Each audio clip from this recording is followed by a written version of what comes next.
seja bem-vindo, seja bem-vinda a mais uma edição do Nordeste News. Boa noite. Confira agora os principais destaques de hoje.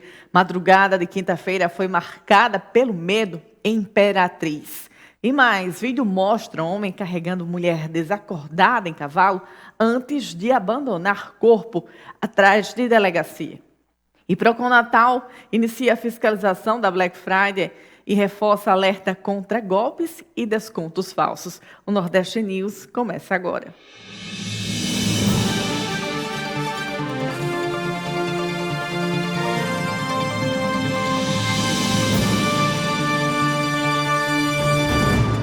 Começamos esta edição do Nordeste News falando de uma operação realizada na manhã da quinta-feira no Alecrim, em Natal, que apreendeu 2 toneladas de produtos eletrônicos falsificados ou sem homologação da Anatel, avaliados em mais de R$1 milhão. A ação, chamada Operação Terra do Sol, foi conduzida pela Receita Federal, pela Anatel e a Polícia Civil, com o apoio de escritórios de advocacia que representam as marcas afetadas. Segundo a Receita, Natal tem sido usada como ponto de entrada e distribuição desses produtos no país. Além da concorrência desleal, os eletrônicos irregulares podem oferecer riscos à segurança dos consumidores. E passageiros de pelo menos 15 bairros de São Luís ficam sem ônibus nesta sexta-feira, dia 14, depois que os rodoviários da empresa 1001 paralisam totalmente as atividades. O protesto foi motivado por salários atrasados, falta do pagamento do plano de saúde, ticket de alimentação, férias e até rescisões pendentes. Passageiros de pelo menos 15 bairros de São Luís ficaram sem ônibus nesta sexta-feira, depois que os rodoviários da empresa 1001 paralisaram totalmente as atividades. O protesto foi motivado por salários atrasados, falta de pagamento do plano de saúde, ticket, alimentação, férias e até rescisões pendentes. Na garagem da empresa, na Forquilha, nenhum ônibus saiu. A Polícia Militar acompanhou toda a movimentação. Segundo o presidente do Sindicato dos Rodoviários do Maranhão, Marcelo Brito, os funcionários não recebem desde 20 de outubro. Com a frota parada, moradores de bairros como Ribeira, Vila Itamar, Tibiri, Quatraque, Parque Vitória, Alto do Turu, Vila Lobão, Forquilha e outras regiões tiveram dificuldades para se deslocar. Passageiros também relataram aumento no preço das corridas por aplicativo por causa da alta demanda. De acordo com o Sindicato dos Rodoviários, a paralisação vai continuar até que os empresários, ou SET, apresentem uma solução. A entidade afirma que a 1001 opera quase 20 linhas da Grande São Luís, atendendo milhares de usuários.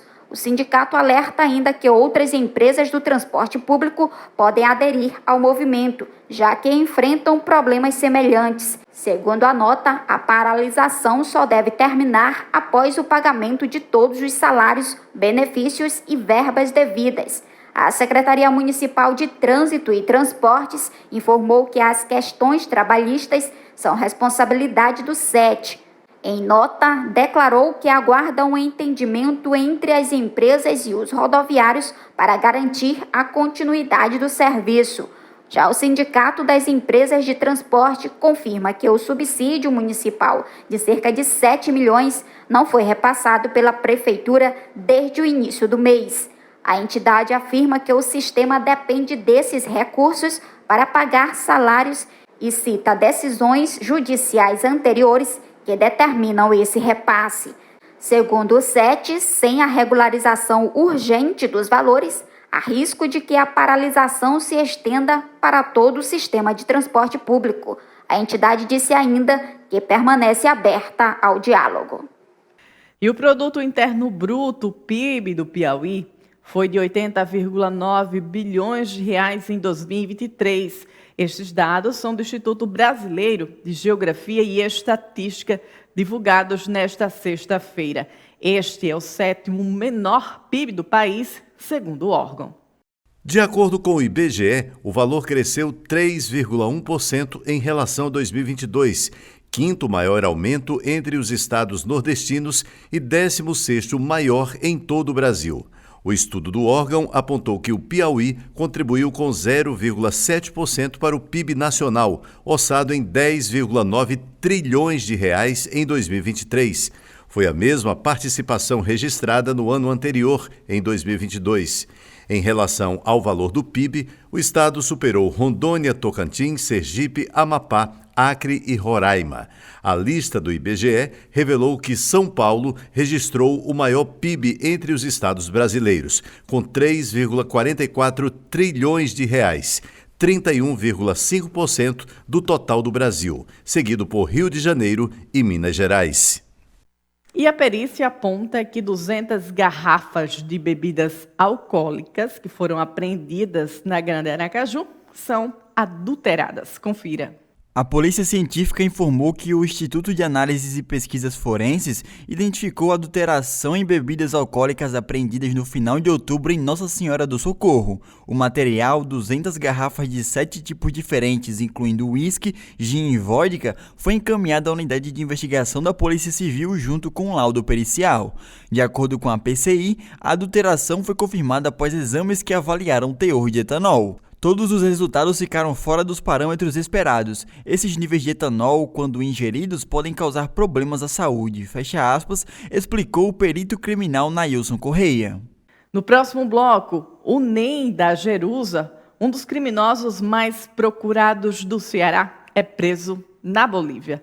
Os detalhes a gente conta em instantes aqui no Nordeste News. Até já.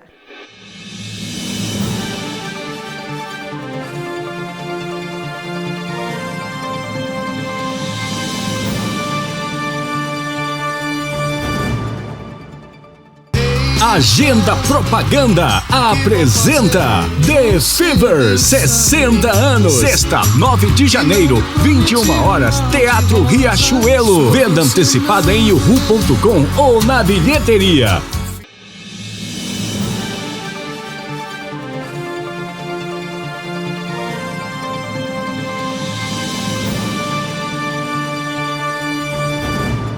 Estamos de volta. O Procon Natal iniciou na quinta-feira a fiscalização das promoções antecipadas da Black Friday, após constatar que muitas lojas começaram a divulgar descontos. A operação monitora preços e práticas comerciais para verificar a veracidade das ofertas. O principal problema identificado é o descumprimento da oferta, quando o produto anunciado não está disponível. A orientação aos consumidores é checar a idoneidade das lojas, conferir prazos de entrega, condições de troca e sempre exigir o certificado de garantia. O Procon também alerta para cuidados com as compras parceladas, que podem esconder juros e casos de venda casada. Trocas de produtos sem defeito só são obrigatórias quando a loja informa essa política de forma expressa. Irregularidades podem ser denunciadas na sede do Procon ou pelos telefones 3232 9050 e 3232 9051. O órgão reforça que o maior fiscal é o próprio consumidor e que a operação busca garantir promoções transparentes e evitar abusos durante a Black Friday. E a Polícia Federal fez uma operação contra a extração ilegal de minério na terra indígena potiguara, na cidade da Baía da Traição, no litoral norte da Paraíba, na manhã de hoje, sexta-feira. De acordo com a Polícia Federal, foram cumpridos 2 mandados de busca e apreensão em localidades da cidade. As buscas e apreensões aconteceram no âmbito de uma investigação que apura a exploração ilegal de recursos minerais em área de preservação. Essa atividade causa danos ao meio ambiente, pois não há recuperação da área degradada. Com o material apreendido, as investigações passam agora para o estágio de análise. Os investigados poderão responder pelos crimes de usurpação de bens da União e crimes ambientais. A Polícia Federal confirmou que não houve presos na operação e somente o cumprimento de mandados de busca e apreensão. E agora a gente fala do NEM da Jerusa, um dos criminosos mais procurados do estado do Ceará. Ele foi preso na Bolívia. Jean Gladson de Oliveira, conhecido como Nenda Jerusa, um dos criminosos mais procurados do Ceará, foi preso nesta quinta-feira na Bolívia pela Polícia Civil cearense. O homem de 37 anos tinha 9 mandados de prisão em aberto. Ele foi encontrado na cidade de Guaiará-Mirim, localizada na fronteira com o Brasil. Nenda Jerusa tem passagens por homicídio, além de ter antecedentes por roubo, integrar organização criminosa, associação criminosa e crimes de trânsito. E agora a gente fala de uma operação realizada pela Polícia Civil do Maranhão, que revelou um esquema ousado de furto dentro da mineradora Vale, em São Pedro da Água Branca. 3 pessoas foram presas, acusadas de desviar equipamentos de alto valor da empresa, materiais avaliados em mais de R$500 mil. Uma operação da Polícia Civil do Maranhão revelou um esquema ousado de furto dentro da mineradora Vale, em São Pedro da Água Branca. 3 pessoas foram presas acusadas de desviar equipamentos de alto valor da empresa. Segundo as investigações, os suspeitos usaram o próprio acesso técnico e a confiança que tinham dentro da mineradora para retirar aos poucos materiais avaliados em mais de R$500 mil. Materiais avaliados em mais de R$500 mil. Entre os itens levados estavam cabos de cobre, baterias industriais e equipamentos eletrônicos usados na operação ferroviária. Na primeira fase da operação, 2 mandados de prisão preventiva foram cumpridos. Em imóveis ligados aos investigados, os policiais apreenderam materiais eletrônicos e documentos que podem reforçar as provas do crime. Todo o material segue para a perícia no Instituto de Criminalística de Imperatriz. Mas o esquema não parava no furto. Em uma segunda etapa da operação, a Polícia Civil descobriu o destino dos equipamentos, um ferro velho da cidade. Lá, os agentes apreenderam mais de 60 baterias industriais, avaliadas em R$349 mil, todas furtadas da Vale. O responsável pelo ferro velho foi preso em flagrante por receptação qualificada. A Polícia Civil afirma que o esquema pode envolver mais pessoas e que novas diligências já estão em andamento para identificar outros participantes. A seguir, serial killer de Maceió recebe nova condenação e acumula quase 151 anos de prisão. Os detalhes a gente conta logo após o intervalo. Eu espero você.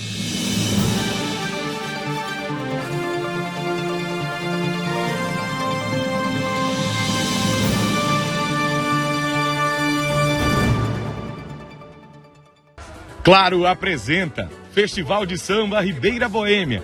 Natal se transforma na capital do samba brasileiro. Paulinho da Viola, Fundo de Quintal, Xande de Pilares e Thier. 4 gerações, uma só emoção. Mais de 10 horas de samba, cultura e experiência.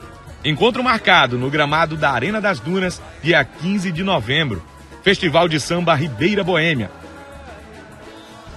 Realização RB Produções.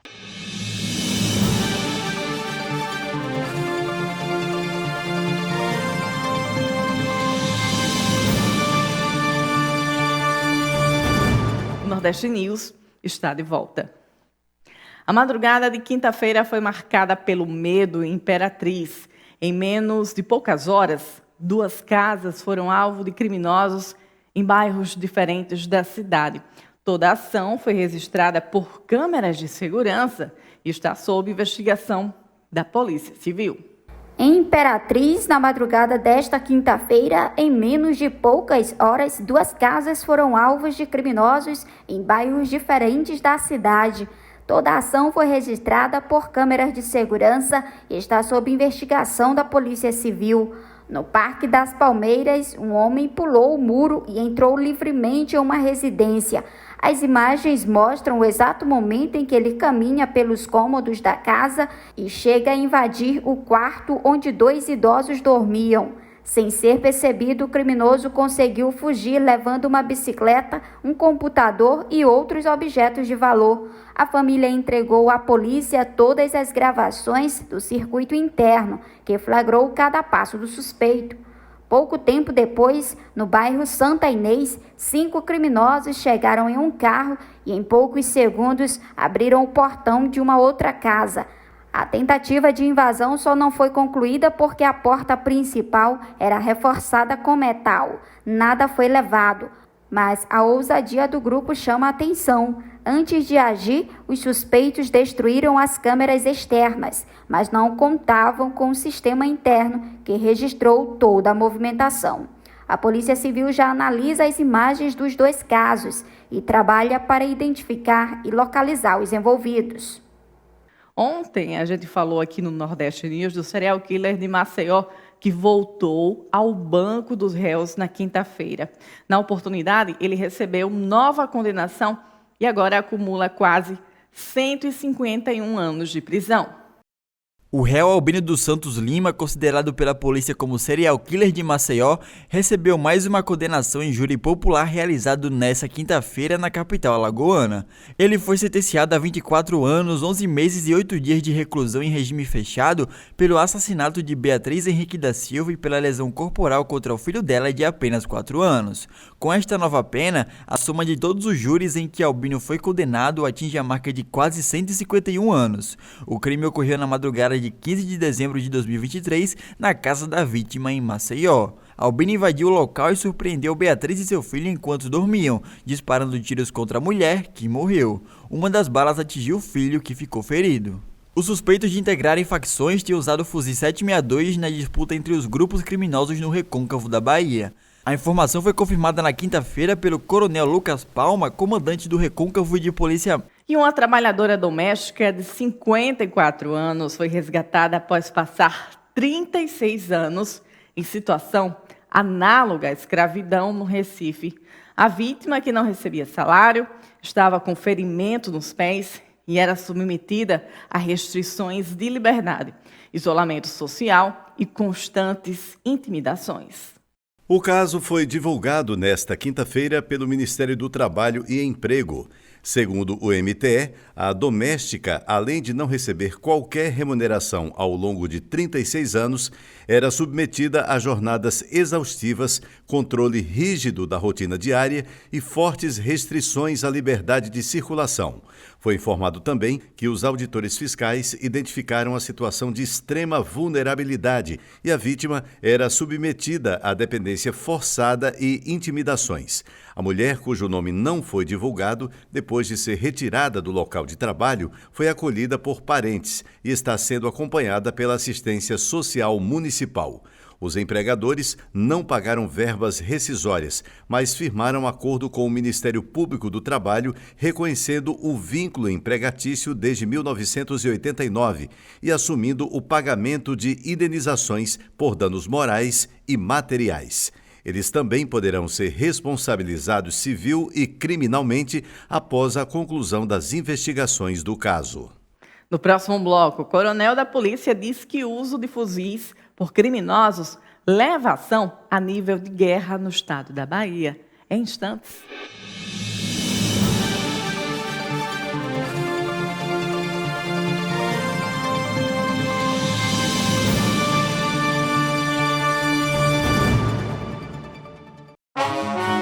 Jornalismo com independência e credibilidade. Jornal Metropolitano. O que acontece de mais importante no nosso estado, você acompanha aqui. Jornal Metropolitano. Respeito à informação.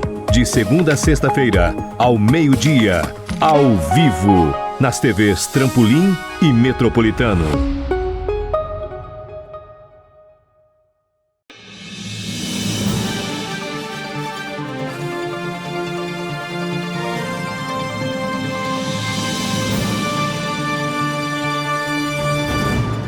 O Nordeste News está de volta. Coronel da polícia diz que o uso de fuzis por criminosos leva a ação a nível de guerra no estado da Bahia. Confira. A informação foi confirmada na quinta-feira pelo coronel Lucas Palma, comandante do Comando de Policiamento do Recôncavo da Bahia. A troca de tiros entre as facções rivais começou no início da semana. Na terça-feira, as polícias militar e civil reforçaram as rondas nas cidades vizinhas de Muritiba, São Félix e Cachoeira.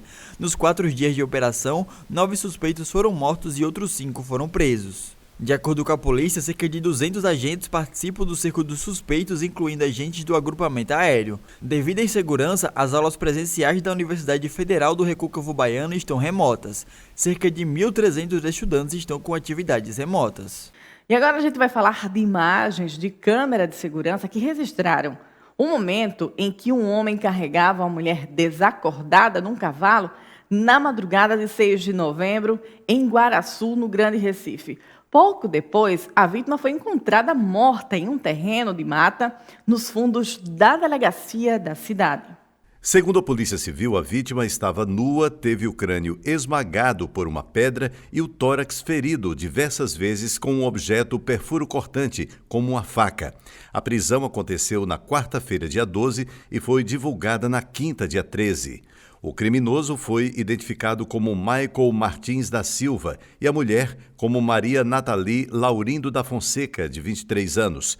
Nas imagens, é possível ver o homem montando no cavalo e a mulher desacordada em direção a uma área de mata. O vídeo foi gravado por volta das 3h30 da manhã. Cerca de meia hora depois, ele foi visto saindo sozinho do local. A investigação é conduzida pela Delegacia de Igaraçu, com apoio da 6ª Delegacia de Homicídios, localizada no Grande Recife. Natal tem o maior índice de diabetes do Nordeste, com 11,8% da população diagnosticada, segundo os dados do Sistema de Pesquisa Telefônica do Ministério da Saúde. O Vigitel Brasil 2023.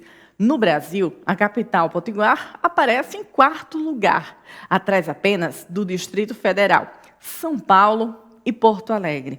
O dado ganha destaque no Dia Mundial do Diabetes, 14 de novembro.